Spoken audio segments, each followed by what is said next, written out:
There you go. 4-punch, 5-punch, 6-punch combination. Body shot, bang, bang, bang, bang. Telling him not to counterpunch. Boom! Will Rackman get up? Reloading! Iron. You're going through all the instructions. This is for the championship of the world. I expect a tough, clean fight. Protect yourself at all times. Any questions from the challenger? All right, everybody, welcome back to the Fight City podcast. This is your host, Alden Kodash, and we're going to be covering this weekend that was with fellow contributor Jeff Fuss. How are you this morning, Jeff? Oh, I'm great, man. It's good to be here. Yeah, absolutely. We had a lot of good action last night, particularly in Japan and in Las Vegas. We'll start with Japan for all the diehard boxing fans that woke up at 5:30 in the morning and tuned into this card. Well, hopefully you slept in a little bit longer because Triple G made his way to the ring around 8 a.m. To face hometown hero Ryota Murata in a unification fight. Triple G in his first fight in well over a year. Ryota Murata with the WBA title, Triple G with the IBF.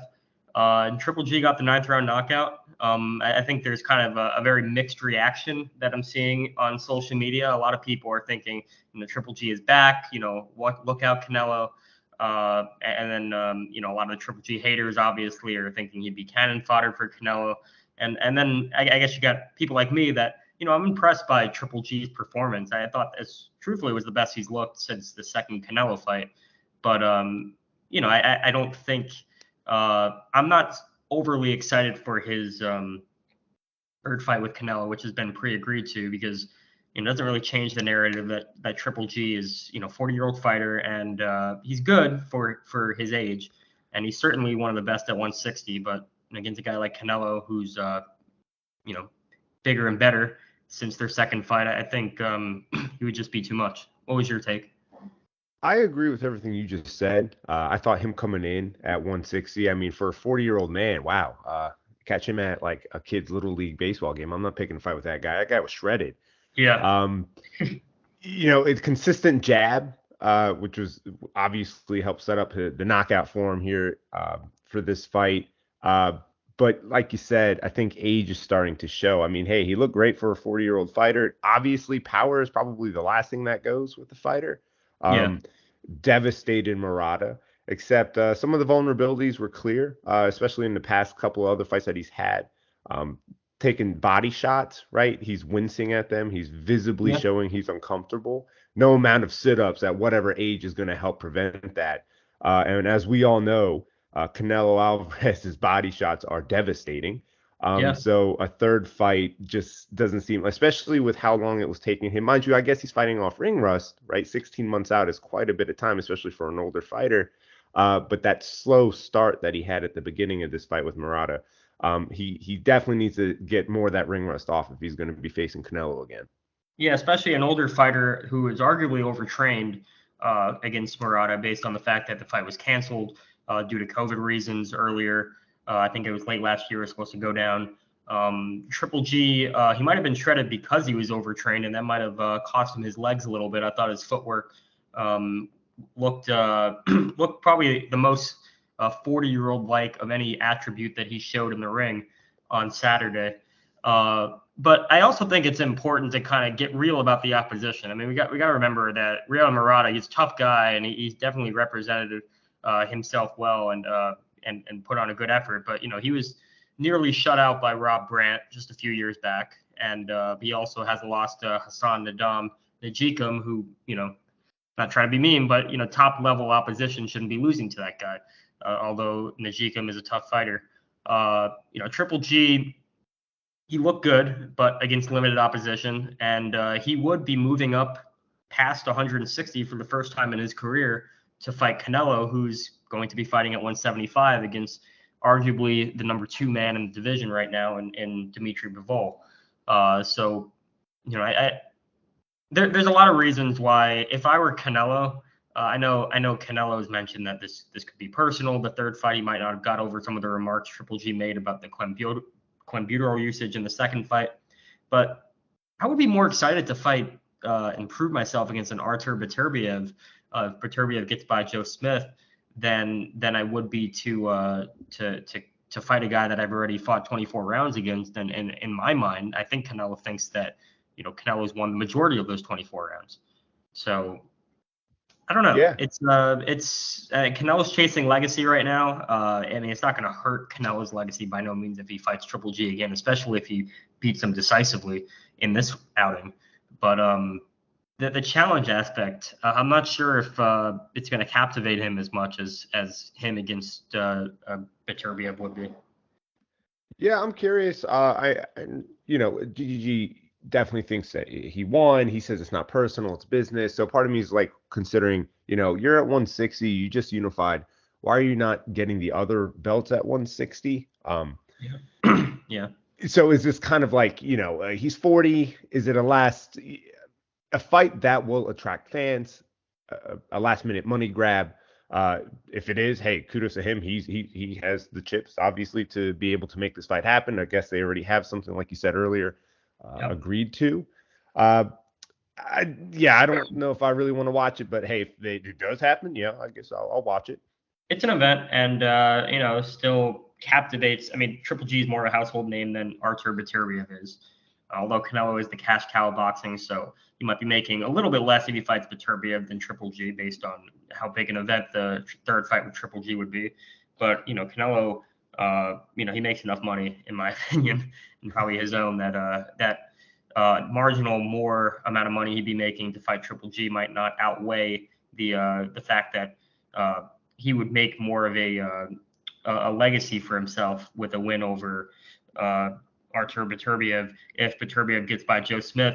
And let's not forget that if Beterbiev gets by Joe Smith and Canelo gets by Bivol, I believe, and correct me if I'm wrong, I believe that would be for all four belts at 175, which is a huge accomplishment considering that he just unified all the titles at 168. And guys like Beterbiev and Joe Smith and Bivol are, real tough, big 175-pound fighters. At least Beterbiev and Smith. Yeah. Wow. That would be, and like you said, Canelo's chasing legacy at the moment. So if he were to pull that, I do. To your recollection, do you know anyone who's ever done that? Unified in the four belt era, definitely not. In the four belt era, definitely not. I mean, I'm assuming, I'm very confident that it's been done in that span back when we had less belts, let alone when we only had one belt. You think back to the years of Henry Armstrong, and I'd have to refer to BoxRec before I get too historical and try to get factual. But that would be astonishing in this four belt era if Canelo can do that. But more importantly, him against Beterbiev, my mind's not made up on who wins that fight, and that's the most important thing to me. Is that Beterbiev's knocked out every opponent he's ever stepped into the ring against. I mean, he's just a Siberian warrior who's out for blood, and he will fight with heinous injuries like he did against Marcus Brown in his last fight, and then fight a guy like Joe Smith right after. If he stops Joe Smith, which I think he will, and I think that'll be a brilliant victory, people just need to see this guy a little more, and maybe they'll come around to the fact that this is a more tasty matchup than a Triple G fight would be. But Triple G and Canelo have, I guess, agreed to September 17th, and if Canelo gets by Bivol, I guess that's going to happen. Yeah, all things considered, I mean, if the chips, fall as I think they will, I really am still intrigued by this Beterbiev Canelo matchup. Like you said, the guy's a monster. So, I guess we'll see when that time comes. Yeah, and he's also getting older. Not as old as Triple G, but he's in his mid-30s. Extensive amateur background. Over 300 fights like Triple G. So clock is ticking on him as well. Although Triple G does have a lot more mileage in the pro regime than Beterbiev. So, that's one reason that some people would want to see Triple G against Canelo again before it's too late. In my opinion, it's already too late. But whatever moves the needle faster, because I don't know. I'm kind of feeling impatient to see Canelo try to realize what he wants to accomplish in becoming the greatest Mexican fighter of all time. And, without beating Bivol and Beterbiev, I don't think he has a shot at challenging Julio Cesar Chavez's standing as the greatest Mexican fighter of all time. And that history is kind of exciting to me. You don't often, not many generations have someone who's going to legitimately be in historical contention against a guy like Julio Cesar Chavez or Ruben Olivares or Salvador Sanchez and Canelo. I think he really only has one track to getting there, at least in surpassing Chavez. No, I agree. We are very fortunate, I think, to be living at a time to where Canelo can be putting himself in that type of contention historically. And so whenever Canelo fights, I will be watching. Yeah, absolutely. So hopefully everyone was watching on Showtime about 12, 13 hours later when they finally started Fundora versus Erickson Lubin. Sebastian Fundora, 24 years old, probably the most odd physical specimen you'll ever see in any division. He's 6'6" and 154 pounds, 24 years old, stays undefeated with an emphatic 9th round stoppage over number 1 WBC contender, once beaten Erickson Lubin. Definitely a Fight of the Year candidate, maybe the leading candidate so far for Fight of the Year in this fight. Both fighters were down. Lubin down in the 2nd round by a right uppercut. Fundora down in the 7th round from accumulated punishment, took a knee, and gets up and just gets right back to business and just breaks Lubin's face. He literally broke his face in multiple spots, and pretty scary to look at. Kudos to Kevin Cunningham for stopping that fight. What was your impression of this battle? Man, I love watching Fundora. Like you said, the guy is such an odd specimen, but the sweetest young man. Like, he's just so funny too. Post conference, like, he brought the hammer, but I brought my drill. And just, it's so odd to watch him box, and to see such a tall dude. And I know we've talked about this guy before, but again, just loves to sit on the inside, and he knows his bread and butter is the uppercut, which if I was his trainer, I'd be like, dude, you need to start working that jab more. But to see the pre-Lubin and then post-Lubin, it makes me a little concerned. And like you said, kudos to Cunningham for stopping that, because Lubin, for such, the guy's 26. The guy has a lot of miles on him. He's taking some damage, referring back to the Charlo fight to now this fight. How much more damage can this young man take? Yeah, I mean, the Charlo was a one shot. He might still be feeling the impacts of that shot because it had a definitely scary impact. Lubin's pretty good defensively, so he didn't take too many shots against the likes of Terrell Gaucher and some of the other 154-pound contenders in the 5 years that spanned between the Charlo fight and the Fundora fight. But this fight in and of itself, I mean, when your face looks like that, that could be career-ending. I mean, I'm not a doctor. I definitely like Lubin to be seen immediately by one if he hasn't already, and I'd like to hear that assessment, because I've never personally, I got to think back to the days of Evander Holyfield and Hasim Rahman to think of facial swelling to that extent, and that was caused by a headbutt. This was caused by accumulated punishment. It looked like his face was broken in more than one spot. There was that obvious fracture between his eyes, which is a dangerous area to be injured in the first place. A lot of nerves there. And then his cheek looked like it was broken as well. Obviously, his eyes were swollen shut almost. He was in pretty bad shape, and he still wanted to keep going. And there was only one person to stop the fight in that moment, and Cunningham did the right thing. Yeah, Lubin has a huge heart. I know Fundora alluded to it too in the post-fight interview. And kudos to him, dude, at taking that amount of punishment and then also being able to make Fundora take a knee. Watching him unload on Fundora, I was sitting there thinking, man, if Fundora didn't take that knee, Lubin is coming forward, throwing punches, and so confident too, reaching up to hit him in the face, tagging the body when he could. So that was impressive. You're the first guy to make this guy take a knee. That's true. While receiving that type of punishment with those uppercuts. Wow. Well, I think more than one judge had that round 10-9 because Fundora put such a beating on Lubin for the majority of that round before Lubin put on that comeback and drove Fundora to a knee. Lubin was out on his feet. It looked like in the same round that he put Fundora down. So that just speaks to the fight of the year candidate action that we were privileged to see on Saturday night. Really tremendous fight. Now Fundora becomes the mandatory by the WBC sanctioning body for the Charlo Castaño 2 winner. That fight will be taking place next month on Showtime. Tim Tszyu is also the WBO mandatory, so you got to ask who gets the first crack at the winner. Probably Fundora, and I'd personally rather see Fundora against the winner because I think he's. Tszyu looked pretty good against Gaucher, but I think this victory is definitely more title deserving than Tszyu's victory over Gaucher.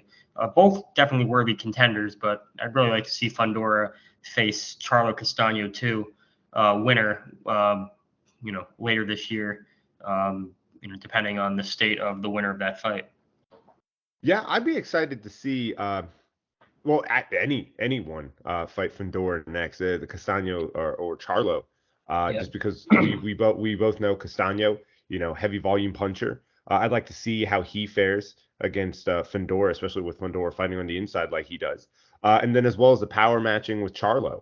Regardless, either of those two guys would just be fun to watch. But first comes first. We have to get past Jermell Charlo versus Brian Castaño first, and then we'll see what the matchup is. But I agree. I think Fundora would probably be a better match to watch.